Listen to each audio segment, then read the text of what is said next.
Hey, hi, hello! It's another week, which means another reading vlog. So this week I'm going to mainly be focusing on rereading The Ruin of Kings.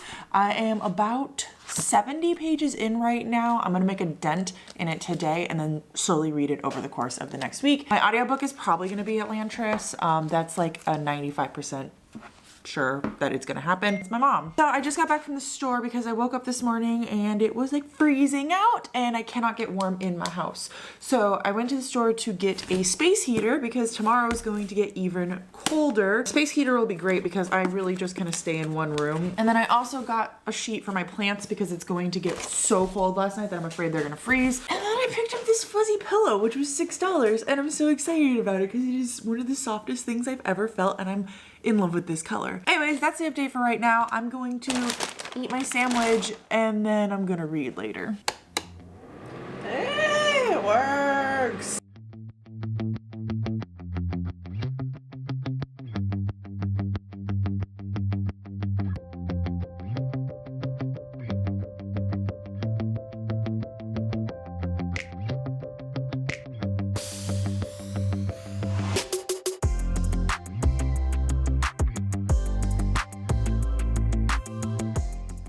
Hi, welcome to Monday evening. I just got back from my walk and I'm about to do a small workout before I shower and go to bed. I have not been sleeping well this week at all. I know it's Monday. I didn't sleep well last night and I didn't sleep well the night before. I am just going to go to bed as early as possible. I am officially at page, I think I'm at page 100, hold up. Yeah, I'm at page 99. I was supposed to be at page like 250 today. I did not do like any physical reading yesterday. I think I read 10 pages.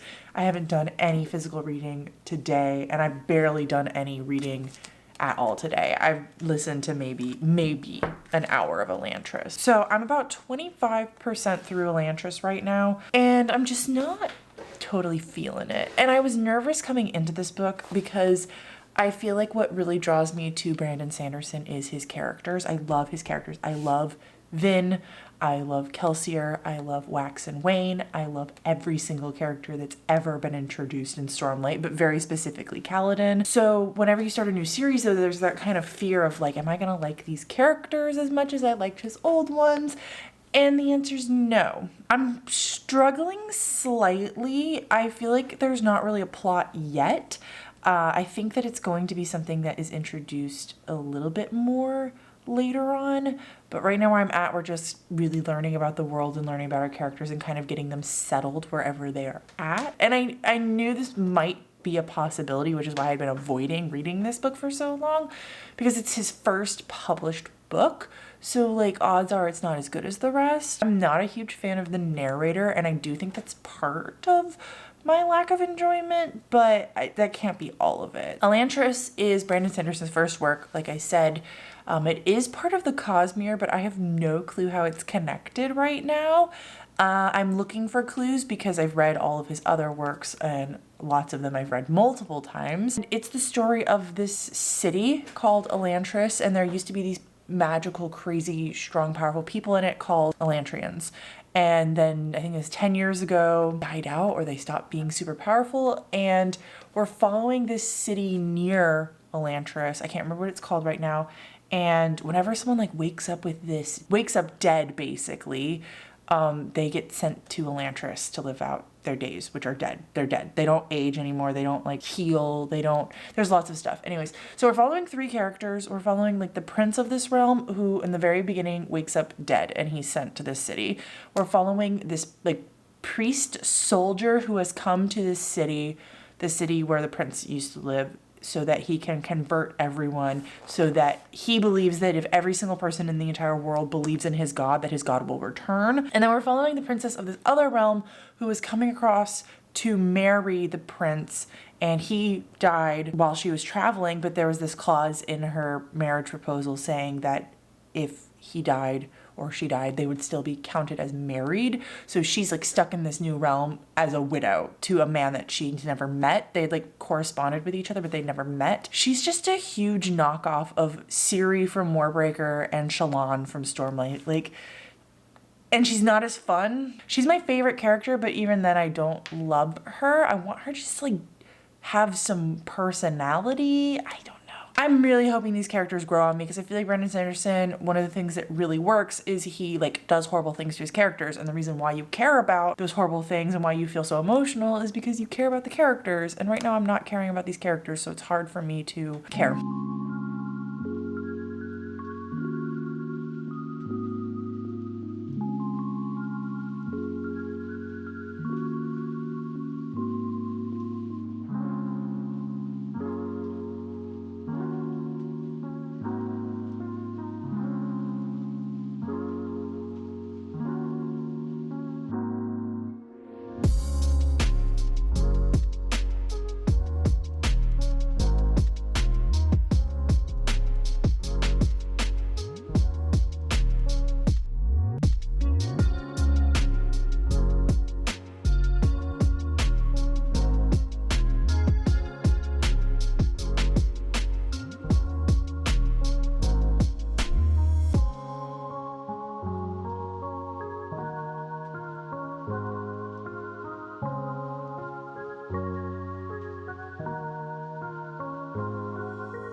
Good morning. I only have a few minutes before I need to leave for work, but I realized I forgot to talk to you all last night, and I think I'm gonna make a dent into Elantris today, so I wanna talk to you here, and I wanna talk to you later. But I'm gonna have to be doing stuff while I talk to you this morning. Last night I made it to 50% through Elantris by Brandon Sanderson, and I am not loving it. I'm feeling pretty much like meh/bored with it.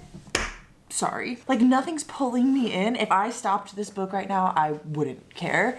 And in fact, the only reason why I'm continuing to go is because I trust Brandon. He has never let me down before. I might not be let down at the end of this book, but I don't think I'm gonna love it. I'm about to finish part 1, which is really interesting because I am over 50% right now. I'm close to like 55%. And there are 3 parts in the book, and part 1 is 50% of the book. So I'm kind of hoping that when I get to part 2 and 3, that it's gonna be like in Stormlight, where some parts are a little bit slower and more boring, and some parts have a little bit more action. I mean, I can't see how this book could have no action whatsoever. I'm also not totally sure who the bad guy is in this book when I think about it. And I guess there doesn't have to be a bad guy. Like the conflict doesn't have to be man versus man, but I'm not really sure like what's gonna pop up and be an issue later, because right now they seem to be surviving all of their issues. I think I found a loophole last night too. A plot hole, not a loophole. I think I found a plot hole. I think I found 2, but I think Brandon Sanderson's gonna cover up one of them by saying that the priest is not as religious as we believe he is. And I think the other one, he just literally was a brand new author and didn't quite realize what he was doing. A lot of people online love this book. They give it like 4 or 5 stars. And so I'm hoping something changes.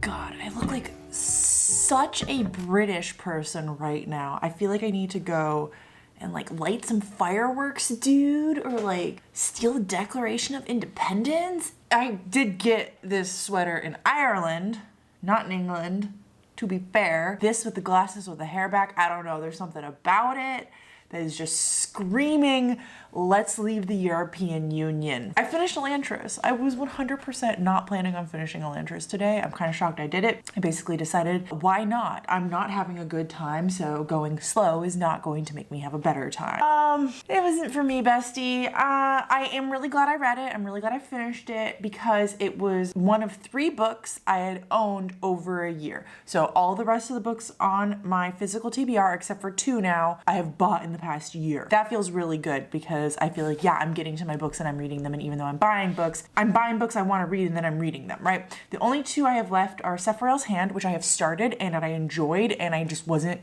wanting to read it then. And then the Icosar Falcon, which I feel like I need to reread book 1 in order to read book 2. Elantris. So what were my biggest issues? Didn't love the characters. I didn't love the world. I felt like the magic was really confusing and kind of not explained. Brandon Sanderson usually does like a really good job of explaining how his magic works and how it just is, and I feel like this book, I was confused about it for most of the time. Like, they're drawing things in the air, I think. Beyond that, there really wasn't much to the world. To be fair, it was a standalone. A lot of Brandon Sanderson's books are huge series. The writing was okay. I think it was absolutely fine for his first book. Nothing like super special. But I will say one thing for sure. Brandon Sanderson does not know how to write a romance. And I've known this for a while. Like, when you see your characters in Mistborn who are going to be romantically involved together, I'm not going to be saying names, they kind of just get together. And when you see your characters in Stormlight who are going to be romantically involved, it's the same thing. You like have this like moment of like, hey, that person's attractive, and then like they're suddenly together. And it was the same way in this book. He doesn't have to be good at writing romance, but if you're gonna have it in your book, especially in Elantris, it felt like it played more into the story. I just wasn't totally convinced. So I rated it a 2.5. I'm doing this ridiculous caw pile this year where I am actually rating books exact amounts. So it actually got a 2.4. On Goodreads, I'm gonna round it to a 2.5, which means I probably will round it down to a 2 and then write in 2.5. I really wanted to like this book. It was bound to happen. Like, every author has their book that you're just not vibing with. I'm going to make some food. I'm going to try and tackle this bad boy before Sunday, I'm hoping. I am still on page 100. Friday night, I'm going out with my dad, so there will be no reading that night. I have the audiobook and I have the physical book for this. I'm not sure how I'm going to continue with it, but whatever I decide, I will need to pick up something for the other one. Okay, I can't believe I forgot to show you all. So you saw what I was wearing on top, but I need you all to appreciate my whole outfit. I'm gonna go on a walk dressed like this. Okay, I'm back and I made an official decision. I'm gonna be listening to The Rune of Kings, at least for the most part. I might flip in and do some physical reading now and then. I think just for the sake of reread, it's easier for me to listen to a book on the second time instead of physically reading it on the second time. So that means my physical read was going to be Age of Ash. I have decided though that that book is technically for my February TBR, and I didn't finish all of the books in my January TBR, which I said was fair. I didn't have to finish all the books, I just had to start all of them, and I have started all of the books, and there were 2 that I did not finish. Nemesis Games, which I'm putting on pause until I am in the mood for it, and Whisper of Shadow and Flame, which I was putting on pause because I was just like not vibing with it quite. So I realized I think it's only fair that I give this a little bit more of another shot, even if I don't finish it, even if I just read like a little bit now and then go to Age of Ash. I just want to like put some more time into this book before I like officially move on to my February TBR. So I'm on page 50. I'd really like tomorrow afternoon to be at page 150. This book is in the same world as Song of Blood and Stone, which is the first book in the series. It's a 4-book series, but each book is about different characters in the same world at the same time. This book, we are following 3 characters, 2 of which are on the back and 1 is not, so I'm not gonna remember the other girl's name, but we're following Kiara, who is an assassin for the like big bad guy of book 1. We're following Darvin, who is like a military leader, part of one of the royal lines. And then I don't remember the third woman's name, but she is like a house servant for this rich woman, and this rich woman has these plans to run off and go investigate this like philosopher. The servant is in love with the rich woman's fiance. I'm like really interested in that storyline, but I kind of don't care about the other 2 storylines, to be honest. 1 out of 3 ain't great. Hello, I just got home from dinner with my father. I've officially hit 50% through this book. Loving it so much. The second half of this book is so much better than the first half, so I know I'm gonna fly through it this weekend. That's pretty much my goal for this weekend, and I think I'm gonna try to vlog with you until Sunday. We just hit my favorite character, which is Galen, and his literal introduction is the saddest introduction I've ever read in a book. If you don't want to know, you can skip forward 20 seconds, but I'm going to read to you like how he's introduced really quickly. Galen de Manda was 14 years old when Karen joined House de Manda, and while Galen couldn't remember every year of his existence, he also couldn't remember a time when he wasn't afraid. Fear was his constant accessory, never unfashionable, never forgotten. He lived his life much like as soldiers do on the front, always expecting the ambush, always fearing the next attack. No street urchin from the lower circle was as skittish as Galen de Manda. Such a good introduction to a character. Anyways, I am about to do a big haul, lots of books here, but I'm not going to do it with you all. I'm going to do it with a friend, and me and her are going to chat and call and talk. So I will show you all the books once I've unboxed them and everything. I'll talk to you about them in a little bit.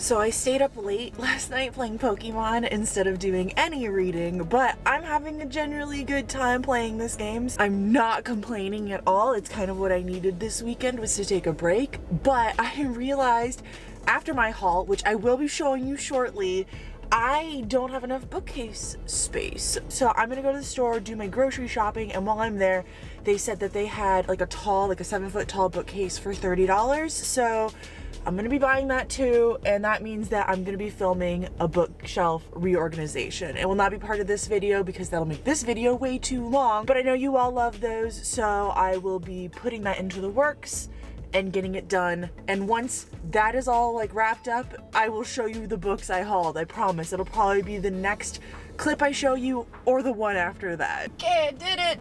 Time to go home. Okay, so I have been working hard on getting my bookshelf reorganized and getting a new one set up. So I am finally ready to discuss the books that I am hauling as of last night. They're in a stack right next to me. There's one that's missing. It did get shipped separately, so whenever that arrives, which will probably be in next week's vlog, I will show it to you all. Let's remove these real quick. They're making noise. First up, I have We Ride the Storm. I got this very specifically for a video that I'm going to be doing. I don't know when I'll be doing it, but I had an idea, and I know when I read the back of this book, it sounded really good. Shucks if I know what this book is about. I also got Red Brother because I was watching videos from a booktuber here on YouTube, and they mentioned this book, and I've seen it before on like Orbit's Instagram and stuff. I should probably explain. I got all of these books because I had a really good yearly review and I got a nice raise, so I decided to treat myself, and eBay was having a buy two get third for free sale. So I got all of these books for each of them, and they're all brand new. They were each about $7 a piece, I think it was. I also picked up Son of the Storm. I did get the arc of this, but I got the e-arc, and I still have not read this book, and I've pretty much convinced myself that I will not pick this book up unless I have the physical copy. So I picked it up now. This one is about a magical librarian who I think is forced to go on an adventure, but he does not want to go on said adventure. I decided to get a new copy of Malice because my copy was very ruined, and I traded it in for a different book already, so I didn't have Malice on my shelves anymore. And then I got the second and third book in the series, which is Valor and Ruin. Recently, I've decided that I am going to continue on with this series. I originally wasn't, but something hit me and I'm like, yeah, I'm going to continue. And I really love this like 1970s like glowing vibe that's hitting these books right here. The final three that I got are books that I have either all read or am like just about to start, and that is First Law Trilogy by Joe Abercrombie. So I have read The Blade Itself and Before They Are Hanged, and I just need to read The Last Argument of Kings, which will be my next audiobook. So I'm not even going to put these into my TBR stack. They're going straight into my shelves somewhere. I don't know where yet, but now that I've told you about all these books, I can go ahead and stack them. Good morning. It is Sunday. It's actually like 3 p.m., but I have been slowly chipping away at Ruin of Kings today, and I just finished it, so I'm coming to talk to you about the end of this book. I'm sorry that like all week this is all you're getting to see me in. It is currently 20 degrees outside in Florida, and this is like the warmest sweater I own, so it's like the only thing I'm actually even slightly comfortable in. That aside, I loved this book. I loved the reread of this book. It was so enjoyable to reread. I'm so glad I read it a second time, a first time, whatever, and I'm really, really excited to be moving on to the next book, which is The Name of All Things, and then continuing on to the third, fourth, and fifth book in this series. I, to be fair, had forgotten like 90% of this book and what was going on in it, but rereading it really reminded me a lot of what was happening, and I really needed it in order to continue on to the next ones in the series. I rated it 5 stars. I went up from last time. I had before only rated it a 4.75 because I felt like it was too confusing. And upon reread, I'm like, no, it was like the perfect amount of confusing. And as you can see, all my tabs from last time, I only added 1 tab, and that is this one in blue. And that is because I was making a prediction for what I thought book 2 was going to be about. And now I can put this on my bookshelf and I can have it in my wrap up, which will be this coming Friday's video. I am planning on doing an art journal page for that book, but it's not going to be part of this video. Apologies. If you want to see it, I'll probably put it on Instagram, and I'll try to put it in next week's reading vlog. Anyways, this is it. I'm tired and cold and hungry, and I want to go eat some food because it's been too long since I've eaten. Thank you all for watching. You're doing great. Let me know how your week's been going. I don't remember how my outro goes, but until next time, I will talk to you in the comments. Bye.